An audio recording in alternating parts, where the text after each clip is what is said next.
الريكي ريكيرمي يجلد فلورنتينو بيريز الفاريز الى نادي برشلونه، واخبار من فابريزو رومانو خليك معي للاخير. افضل لاعب في الدوري الانجليزي برونو فرنانديز. حسب الموثوق فابريزو رومانو يقول ان مانشستر يونايتد يريد الحفاظ على برونو فرنانديز بشده. اللاعب يمتلك شرط جزائي في عقده 57 مليون باوند. حاليا نادي مانشستر يونايتد يبدا المفاوضات مع برونو فرنانديز لتجديد العقد. المنتظره وحلم جماهير نادي برشلونه رسميا جوليان الفاريز يخبر اداره نادي اتلتيكو مدريد برغبته بالرحيل عن نادي اتلتيكو مدريد، والخيار الاول هو نادي برشلونه. للتاكيد لجماهير نادي برشلونه، الصحفي الموثوق ماتيو موريتو يشارك الخبر ان جوليان الفاريز اخبر اداره اتلتيكو مدريد برغبته بالرحيل. حاليا العائق الوحيد لاداره نادي برشلونه لضم جوليان الفاريز هو سعر جوليان الفاريز. نادي اتلتيكو مدريد لن يترك اللاعب الا ب 150 مليون يورو. هل نادي برشلونه تقدر تدفع المبلغ هذا او لا؟ حنشوف وش حيصير. بريز رومان يقول اتوقع بنسبه كبيره رحيل جوردون عن نادي نيوكاسل. اللاعب كان مهتم به نادي برشلونه، ولكن بسبب السعر العالي لن يتم التعاقد معه. صرف النظر نادي برشلونه عن اللاعب، وكذلك بايرن ميونخ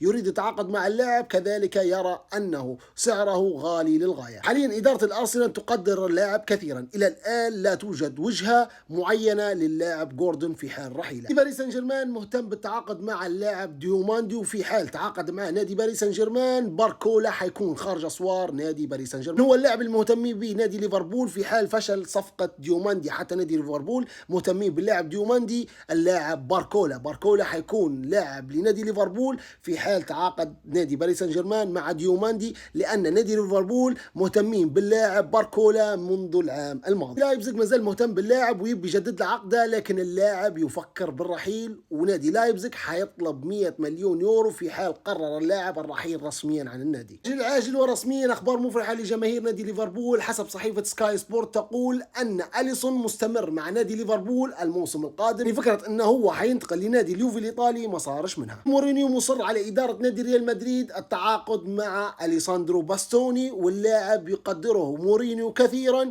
ويريده في نادي ريال مدريد الموسم القادم. عزيزي المدريدي اكتب لي رايك في التعليقات، شو رايك في صفقه باستوني لنادي ريال مدريد؟ بالنسبه لي انا نشوف فيها صفقه ضعيفه ومش حتفيد نادي ريال مدريد، لان باستوني عنده نقاط ضعف واجد بكر. ريكي ريكيلمي المرشح يهاجم فلورنتينو بيريز هجوم شرس. صحفي ريكي ريكيلمي يسال فيه صحفي قال له ما رايك بقضيه نيجريرا؟ قال له في الجمعيه العموميه لعام 2024 كان يقال اننا بحاجه الى نادي برشلونه قوي. مجرد بان نادي برشلونه ابتعد عن مشروع السوبر ليج بدات قضيه نيجريرا تظهر، وكانه يقول ان قضيه نيجريرا وهم صنعها فلورنتينو بيريز، والان نادي برشلونه لم يتم معاقبته على قضيه نيجريرا. يسال فيه صحفي على تشابي الونسو قال له اكبر خطا تم ارتكابه من اداره ريال مدريد هو اقاله